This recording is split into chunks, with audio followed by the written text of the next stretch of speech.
dialogado. Bueno, vamos a dar inicio formalmente a la conferencia de prensa de esta mañana.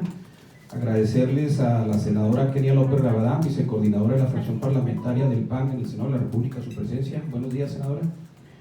Al señor diputado licenciado Rubén Moreira Valdés, presidente de la Junta de Coordinación Política de la Honorable Cámara de Diputados y coordinador de la fracción parlamentaria del PRI. A don Jesús Ortega Martínez, legislador, fundador, presidente del PRD y actualmente miembro de la Comisión Política del partido. Y a don Rubén Aguilar Valenzuela, profesor universitario, analista político, consultor y ex vocero presidencial. Comentarles que vamos a tener prácticamente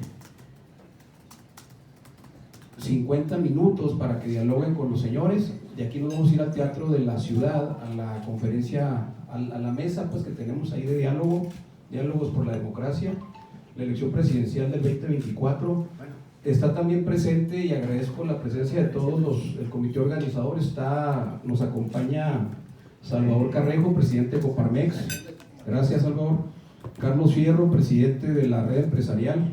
Gracias, Carlos. Roberto Alvarado, director del Instituto Internacional de Periodismo y Comunicación Política. Y Nicolás Juárez, presidente del Foro de Periodistas de Chihuahua. Yo les pido por favor que disfruten su desayuno y pues iniciamos con las preguntas.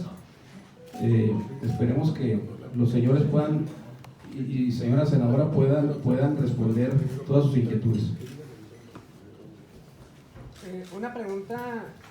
Le paso el micrófono a Adrián Alvarado. Sí, adelante, Tony, por favor.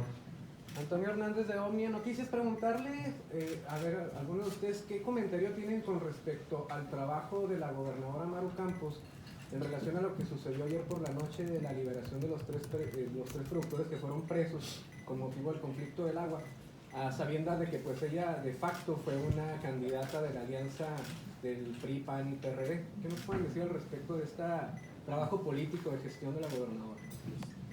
Si quieres rápidamente te lo digo. Creo que es una gran gobernadora. Creo que inicia su mandato, rindió buenas cuentas, alcaldesa, la población le dio su respaldo. A mí me preocupa algo, te lo comento. El presupuesto de egresos de la federación estrangula a los municipios y a los estados. Les quita muchísimos recursos con los cuales pudiera operar. Ya no hay, y esa es una constante en los últimos 3 años. No hay los fondos mineros que les servían a ustedes mucho. En otros estados no hay los fondos petroleros que a nosotros en Coahuila nos servían también muchísimo. No están los fondos de pueblos mágicos, no están los fondos de seguridad, Portasec, todos estos, y se estrangula a las entidades federativas. Creo que a los gobernadores actuales y a las gobernadoras tendremos que irlas tasando también su actuación en esos términos. Es decir, sería injusto que le quitas todos sus fondos a un estado como Chihuahua, pues que le exigiéramos cosas que no van a estar dentro del horizonte que pueda realizar un gobernador o un alcalde. Yo lo uniría, con esto termino, a lo que hemos platicado, que es centralizar el poder, es centralizar las decisiones. Y estados como Chihuahua, como Coahuila, como Nuevo León, pues son grandes aportantes de recursos al país y pocos se regresan hacia estas entidades. Por otro lado, si ustedes revisan el presupuesto de esos, pues las obras de mantenimiento, de infraestructura, pues no están acá. Y vale la pena compensar en esta gran nación. El problema es cuando a los que producen los empiezan a atar tanto que les pegan después en su capacidad de competitividad. Les puedo poner ejemplos de otros lados. Si en mi estado la federación no arregla ciertos problemas carreteros, pues las armadoras empiezan a tener dificultad para crecer.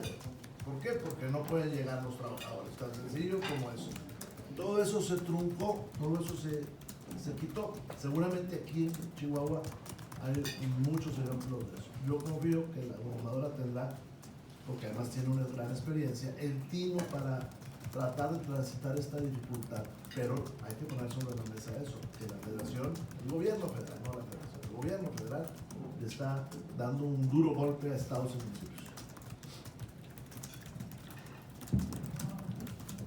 Bueno, buenos días a todas y a todos. Es un placer estar aquí en Chihuahua, más en este día de frío y de lluvia, porque sin duda es una nueva temporada. Déjenme decirles que yo tengo clara una cosa, y es que la gobernadora Maru Campos se crece a la adversidad, y es maravilloso poder saber que ella está hoy al frente del gobierno estatal, que, como ahora se ha relatado, tendrá que solventar piedras en el camino, y una de ellas, pues primero que nada, es el presupuesto que centraliza el gobierno federal, y que en esta ambición de poder por parte del presidente de la República, pues deja a los estados y a los municipios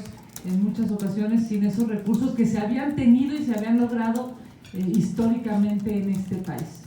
Yo estoy absolutamente segura que este gobierno, a cargo de una mujer, tendrá posibilidades reales de ser eficiente, de estar alejado de la corrupción, de ser innovador y de entender que una entidad federativa como Chihuahua puede tener un desarrollo todavía más próspero, con más seguridad, con más dinero en el bolsillo de los ciudadanos, y sobre todo en medio de esta pandemia, con posibilidades reales de acceder al derecho humano a la salud. Para mí, en términos de paridad, es un tema que hemos luchado desde el Senado de la República. Saber que hoy Chihuahua tiene una gobernadora mujer, gracias a todas las transformaciones legales y normativas, sin duda es de destacar. Hay que reconocer, pues, que esta noticia que se ha dado hacia el cierre del día de ayer era algo que además, pues, se estaba luchando, se estaba exigiendo, y me parece que hoy tiene Chihuahua un nuevo rostro, una nueva administración, un nuevo entendimiento de la política, una nueva forma de hacer política, y qué bueno por el Estado, qué bueno por las y los ciudadanos, qué bueno porque se requieren mejores gobiernos, y ojalá pues podamos acompañar todas y todos esta nueva administración, que sin duda empieza con el pie derecho. Déjenme darles una opinión con un matiz en el que yo quiero poner énfasis.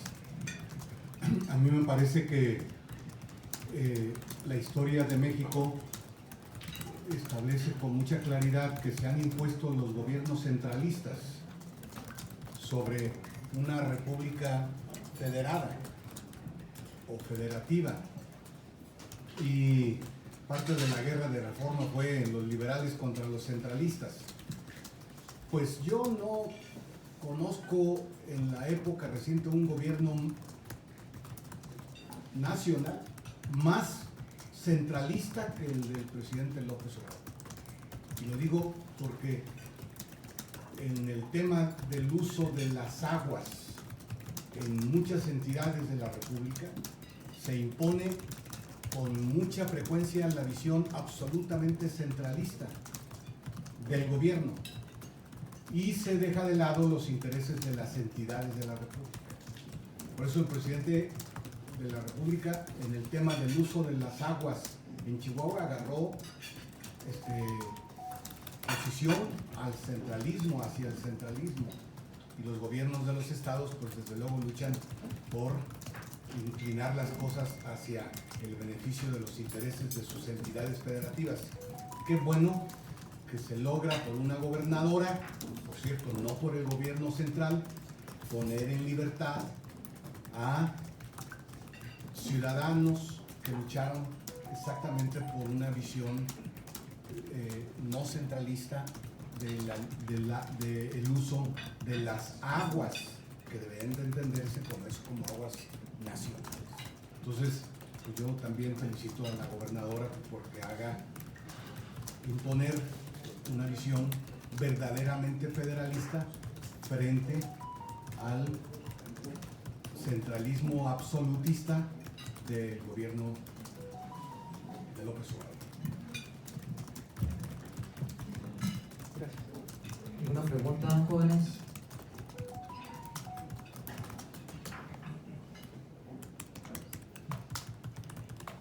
Algo que vamos a abundar sobre los diálogos por la democracia por algunos de los conferencistas. Sí, se mantiene todavía la perspectiva de poder cerrar filas entre las entidades federativas, es decir, ante esta separación que hay del gobierno federal con cada uno de los gobiernos estatales. Antes se creía, y sobre todo en el gobierno de la administración de Javier Corral, se creía que había que cerrar filas en las entidades. ¿Esto sigue siendo sano para los estados?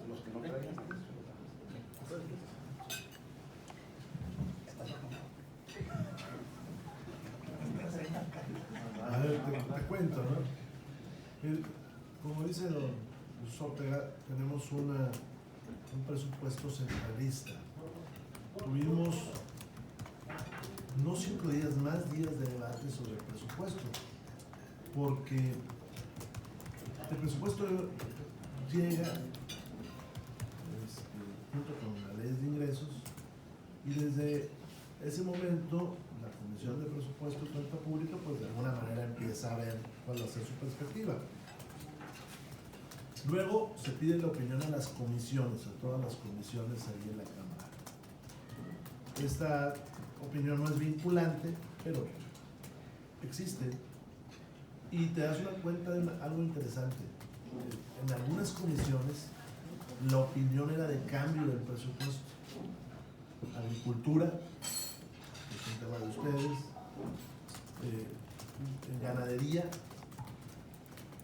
estaba el tema de ciencia y tecnología, el tema de turismo. Turismo fue votada la opinión con votos de Morena para cambiar el presupuesto. Llegan eso para hacer el dictamen dura un buen tiempo en debate, y luego empiezan 5 o 6 días de que ustedes vieron, ¿no? 2,000 reservas. ¿Qué son las reservas? Pues son objeciones al presupuesto con una propuesta de cambio, y todas son desechadas, absolutamente todas. ¿Qué sucede? Pues algo que no pasaba ni con los gobiernos del PRI ni con los gobiernos del PAN, que era un debate que modificaba el presupuesto inicial, y así empezaron grandes obras de infraestructura. Yo fui diputado en el 2009 y el gobierno era del PAN, y les puedo decir que la modificación que se hizo en el caso del Estado pues permitió carreteras que hoy existen, porque llevaban la opinión de ese diputado o diputada de una región y decían: oye, está muy bien el presupuesto en carreteras, pero hay que hacer este tramo para solucionar tal problema. O el tema de los fondos metropolitanos. Pues eso se decidía en la Cámara. La Comisión de Fondo Metropolitano decidía los presupuestos y luego se votaba en el Pleno. Todo eso se acabó. Sí. Y se van a una votación con mayoría, 251 diputados, y sacan. Y me regreso. Esos 251 diputados no deberían existir si nos fuéramos a la proporción pura en la Cámara. Entonces es una ficción. Por otro lado, pues es cierto, Morena ganó más entidades federativas en la última elección, y sus gobernadores, como sus alcaldes, asisten totalmente opuestos, no le dicen nada al gobierno federal. O sea, los alcaldes de Morena no van a recibir dinero, hombre, pero no son capaces de decirle al gobierno federal: nos estás estrangulando. ¿Con qué dinero para los fondos para el Fortasec? Nosotros recibimos al alcalde de aquí de la capital con sus ideas, con todo. Él sí levantó la voz, pero los de Morena no levantan la voz. Ahora, los estados, hay una Yo creo que los estados deberían seguir la ruta de seguir exigiendo los presupuestos. Yo he visto muchos congresos locales haciendo puntos de acuerdo y estos temas. Pero se canceló la CONAGO. En el momento en que empezaron a haber voces ahí de diferencia o divergentes, cancelaron la CONAGO, que era una expresión federalista del país. Entonces, creo que los estados deberían de exigir más. Pero, déjame te digo, hay una, y ahí todos ustedes pueden ayudarnos, hay una falsa creencia de que el dinero es del gobierno federal y la alimenta el gobierno federal diciendo es que los estados deben de recaudar más, es que los municipios deben de recaudar más, es que y muchas veces la prensa, y se los digo, yo he visto muchos espectaculares, 8 columnas que dicen estados y municipios dependen de la federación. No, espérenme. La actividad económica se da en los estados y los municipios. De la actividad económica salen los impuestos y los impuestos se van al gobierno federal, que ahora los aplica de esta manera con este presupuesto. Sin embargo, el deterioro ambiental, el deterioro de la infraestructura, las necesidades de infraestructura, las necesidades de servicio se dan en los estados y municipios. Es decir, si aquí hay una mina que saca material, pues aquí hay la degradación del medio ambiente, aquí se destruye la carpeta asfáltica, aquí requieren ustedes la escuela para los hijos de los mineros. Pero hay la falsa creencia de decir, no, es que estados y municipios dependen de la federación. No, la que depende son ellos, ustedes, que es al revés. Con esto del pacto fiscal. Entonces, respuesta a tu pregunta, pues deberían de seguir unidos, ¿no? Trabajando. Porque Morena los alcaldes de Morena no van a decir nada, eso te lo aseguro. Y eso le va a pegar a muchas cosas, entre ellos a la seguridad. No hay forma de que haya seguridad si los municipios no tienen buenas policías. ¿Cuáles son las miras de alianzas de bloques opositores para el 2024?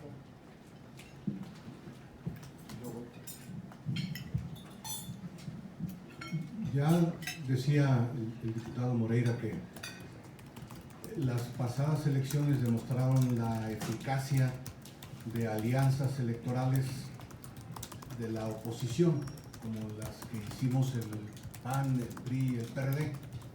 Se ganaron más distritos que si hubiésemos ido cada quien por su lado o solos.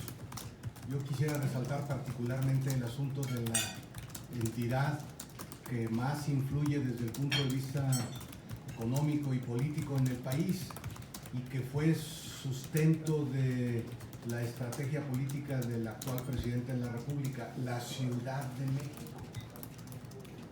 Ahí en realidad surgió López Obrador, pero la Ciudad de México ahora fue ganada por la oposición. En gran medida el número de distritos y de alcaldías fue ganada por la oposición. Por eso, de ser el estado más querido, la entidad más apreciada por López Obrador, ahora es la más odiada por López Obrador. Me estoy refiriendo a la Ciudad de México. Entonces tiene eficacia electoral la coalición, pero todavía me parece que tiene más eficacia política. Y me estoy refiriendo a que la oposición democrática debe de mantenerse y de consolidarse como un frente que pueda ser un obstáculo infranqueable frente a la dictadura que se viene. Porque se viene. El decretazo es una evidencia de esa tendencia, de ese rumbo. No gobernar con las leyes, gobernar al margen de las leyes, no gobernar con los poderes de la federación, gobernar contra ellos, tener una idea de la justicia muy propia, no de la justicia establecida en la Constitución y en las leyes. Entonces, mi parecer es que aislados los partidos de la oposición, se va a imponer un gobierno autoritario, pero dejen de autoritario, un gobierno totalitario, Entonces se convierte en una necesidad política mantener cohesión en esta coalición. Pongo un ejemplo. ¿Qué podemos hacer frente al decretazo? Pues en el Congreso se puede poner un recurso de inconstitucionalidad para echar abajo el decretazo. ¿Cómo lo pueden hacer los tres partidos? Porque tienen que conseguir el 30%, lo pueden conseguir fácilmente. Quizás lo puede conseguir solamente un partido, pero lo más importante es que fuera con una fuerza de la oposición para resistir y echar abajo el decretazo, como muchas otras cosas. La reforma en materia de energía igualmente, y otras que vendrán en ese rumbo que aquí ya se ha mencionado. Adelante. Gracias. Adelante, Alfonso, por favor. Pueblo.com. Gracias. Rubén, de este lado que está menos peludo. Qué buena referencia. Querido Rubén. Pudiste haber dicho más joven. Bueno, Con más cabello. el que fue gobernador y está aquí, porque ya muchos gobernadores tienen que salir por piernas. Bueno, que nos digas cuánto realmente se modificó el presupuesto, si se le quitó, no, si se respetó lo que quería el presidente o si hubo dentro de lo posible algunas modificaciones. Y también tengo otras dos preguntas. No se le mueve una coma. O sea, fueron 5 días, 2.000 reservas, que ninguna se bajó. Ahí hay que reconocer a las y los diputados de los tres partidos, y también de MC, que estuvieron presentando sus reservas y nadie las retiró. 5 días, pero fue una labor también pedagógica, ¿no? Es decir, se sube un diputado y señala, una diputada por ejemplo, y señala que hacen falta fondos para la movilidad de las personas con discapacidad. Entonces, para que México sepa quién dijo que no, que fue Morena. O por ejemplo, se subió una diputada y presentó la necesidad de construir una presa, se llama el Túnel 2 en el Valle de Guadiana, acá en Durango, y que Morena diga pues que no.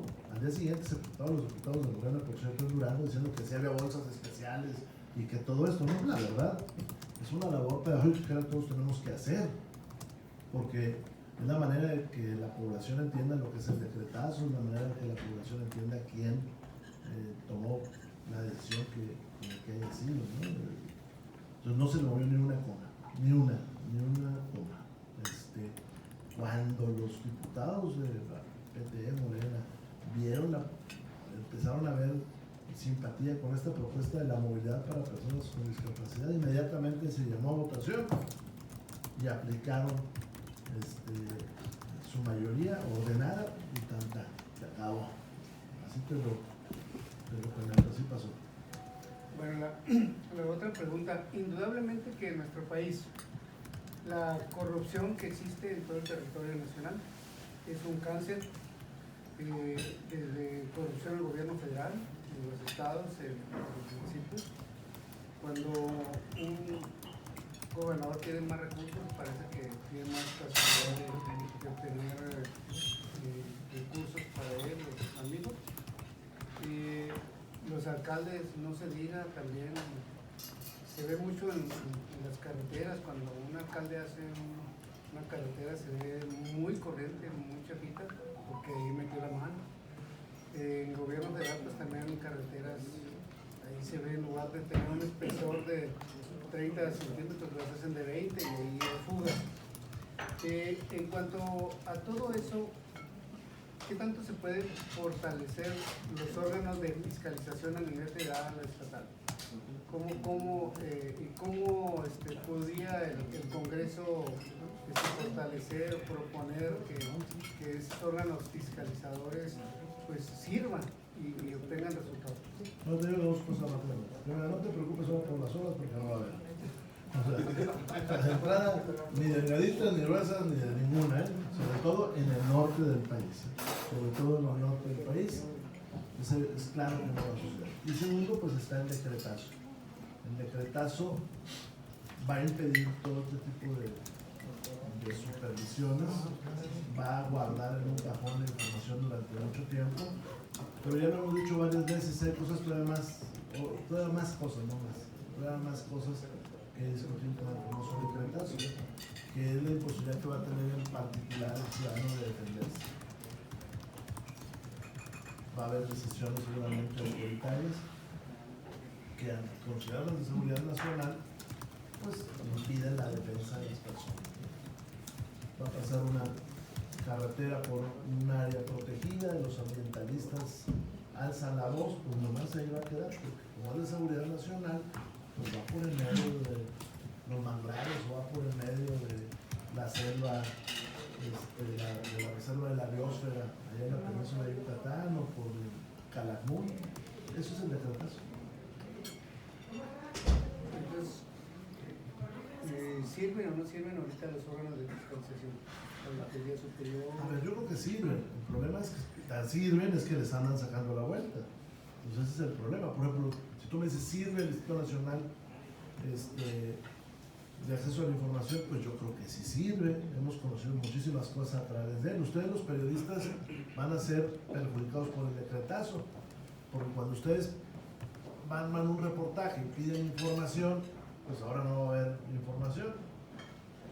El principio de máxima publicidad, pues todo lo que normalmente sube un gobierno de Chihuahua o cualquiera de contratos, pues todo eso no va a estar todo reservado. Yo creo que sirve, pero el problema es perfectible lo que está claro que sí es perfectible, pero esa no es la ruta que llevamos, ¿no? La ruta que llevamos es precisamente la contraria. Yo quisiera adicionar dos cosas. Bueno, primero, estando aquí en Chihuahua y después de los mensajes que ha emitido la gobernadora, se hace obligado, estando aquí en un grupo plural, pues por supuesto reconocer que anoche los productores Rosendo Lerma, Juan Lechuga y Juan Rivera han sido liberados. Me parece que esto abre una nueva etapa en este gobierno y genera certeza pues de que el gobierno estatal estará del lado de la verdad y estará del lado de la justicia, estará del lado de que no se violen los derechos humanos de las mujeres y los hombres de este estado que luchan por sus derechos. Me queda claro pues que hoy es un día importante para el Estado, es un día importante para para este esfuerzo de defender la verdad y reconociendo el trabajo del gobierno estatal y reconociendo el trabajo de las familias de los tres agricultores, pues productores, decirles que es sin duda una gran noticia que celebramos y que acompañamos. En temas del gobierno federal, yo lo primero que tendría que decir es que López Obrador juega con fuego. Él, siendo presidente, está haciendo todo lo contrario a lo que pedía cuando era jefe de gobierno. Cuando era jefe de gobierno en la Ciudad de México exigía más recursos para la entidad federativa, exigía más recursos para las alcaldías, exigía más recursos para hacer su gobierno eficiente. Y ahora que es presidente de la República, se agandalla esos recursos para la federación. ¿Por qué? Porque claramente es un gobierno que tiene pisos de autoritarismo brutal. En estricto sentido, el decretazo presidencial de esta semana nos obliga a hacer varias reflexiones. La primera, ¿cómo es posible que al presidente de la República no le guste cumplir la ley? Como no le gustan los amparos, ojo, los amparos es el amparo y protección de la ley para alguien a quien se le viola un derecho. Pero eso al presidente no le gusta, pues no le gusta cumplir las leyes federales, no le gusta cumplir las leyes estatales, no le gusta cumplir las leyes de transparencia, no le gusta cumplir las leyes en términos generales. Entonces, ¿qué hace? Blinda sus 3 proyectos faraónicos. Son 3 proyectos que, más allá de si nos gustan o no, o de si van a servirle al pueblo de México o no, es increíble que el presidente piense que es de seguridad nacional saber cuánto cuestan los baños del aeropuerto, saber cuánto cuestan los techos del aeropuerto, saber cuánto cuestan los pisos, las maderas, los focos del aeropuerto.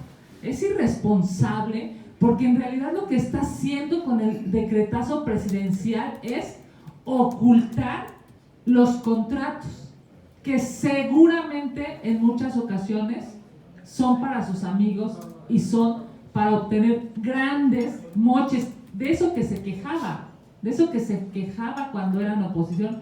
¿Cómo es posible que hoy las y los mexicanos no podremos saber cuánto cuesta el Tren Maya? No podrán, quienes estén afectados por estas obras, no podrán ampararse. Es increíble la abyección del Congreso mexicano.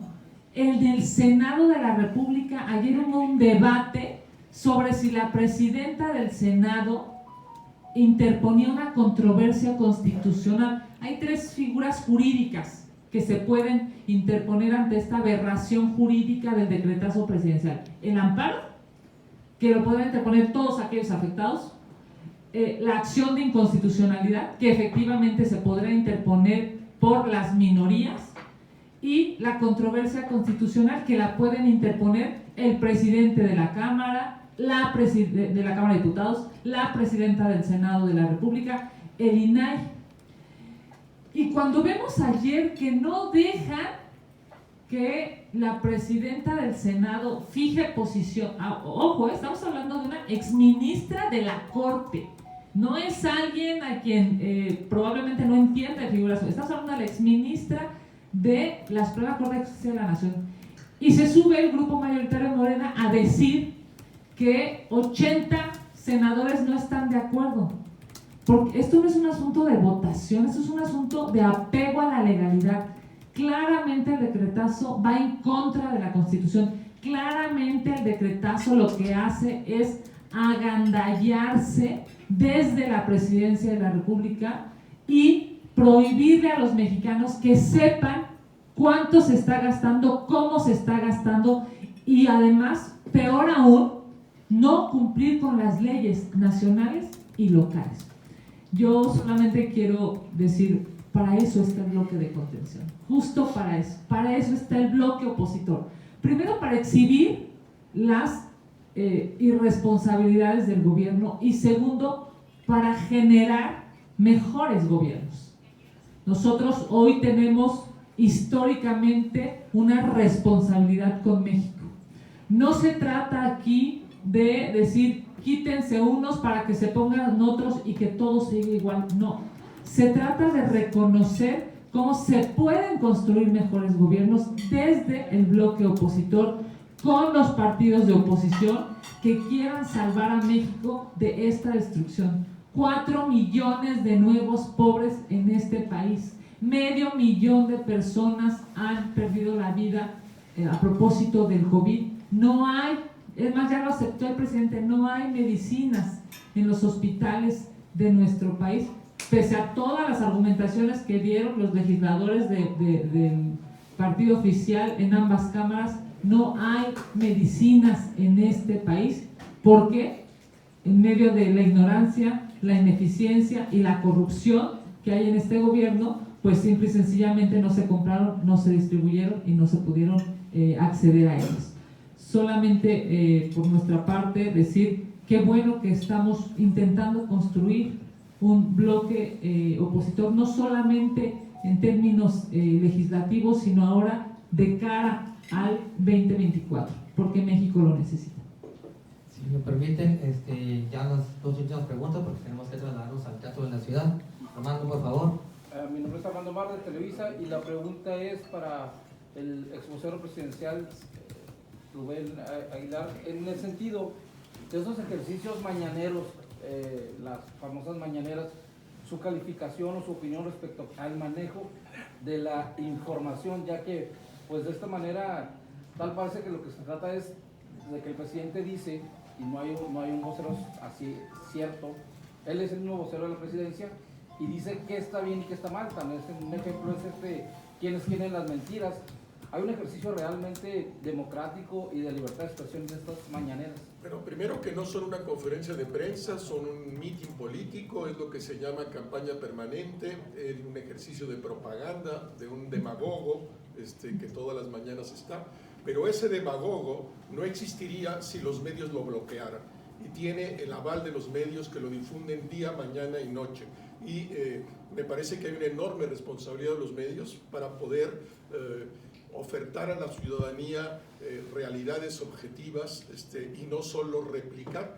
Los grandes medios de los Estados Unidos, después de la campaña de Donald Trump, pidieron perdón a la sociedad por haber replicado el mensaje de Trump mentiroso, etc.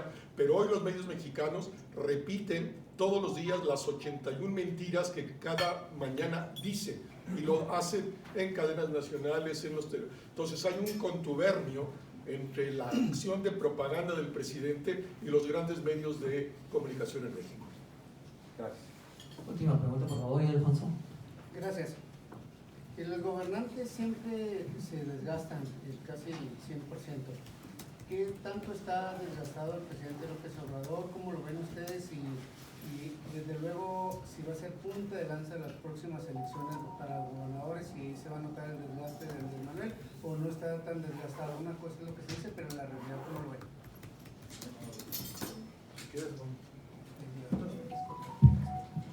Pues el número de votos que perdió de su elección a la intermedia es claro, que su proyecto, tal vez su figura mantenga niveles buenos de popularidad por muchas otras razones, pero si ustedes ven la cantidad de votos que perdió su movimiento, pues es la mitad, ¿no? Por un lado. Por otro lado, la mayor parte de los mexicanos como ya dijimos, no sufragaron por Morena y sus aliados. En los estados, también te quiero decir que los resultados tienen muchas explicaciones. La Franja del Pacífico, ¿qué te digo?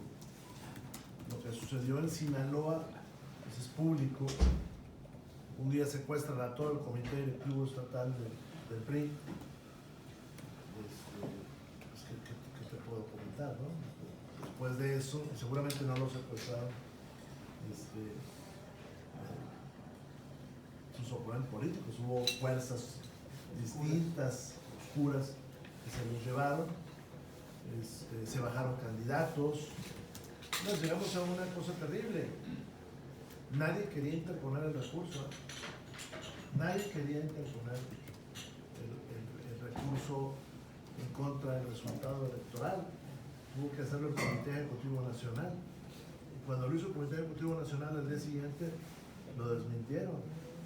Esas son las cosas que tampoco entiende uno del Tribunal Federal Electoral. En Tlaquepaque, por la intervención del cardenal, se anuló la elección, que hizo un video en Facebook. Digo, está mal, ¿no? ¿Y por qué no se anuló la elección en Michoacán? ¿O por qué no se anuló la elección en Sinaloa? ¿O por qué no se anuló la elección en San Luis Potosí? Dice, bueno, es que no hay pruebas suficientes. Dice uno, caray, hombre, ¿qué está pasando, no?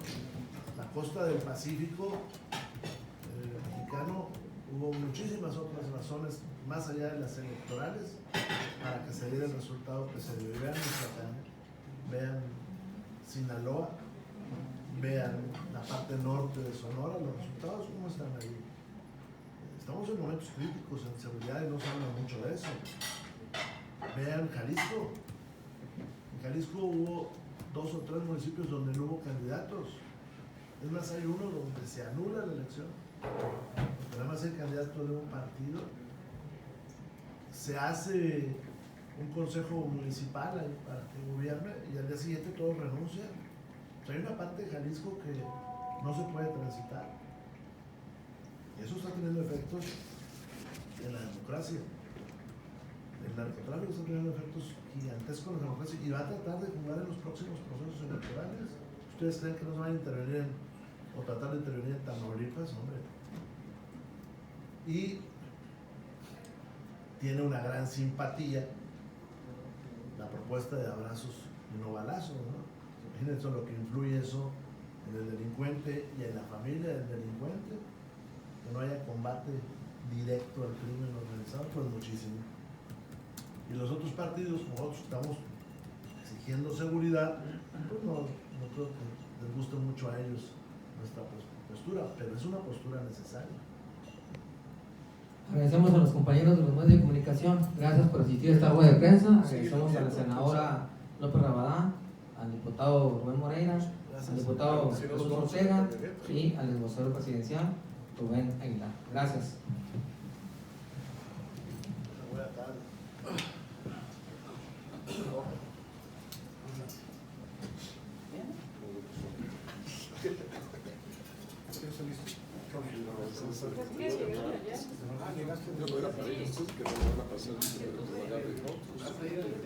Los invitamos ahorita a los compañeros de los medios para que si gustan acompañarnos ahí al Teatro de la Ciudad. Ahorita van a empezar los compromisos a las 10:15. Vamos a entrar por la entrada principal del teatro.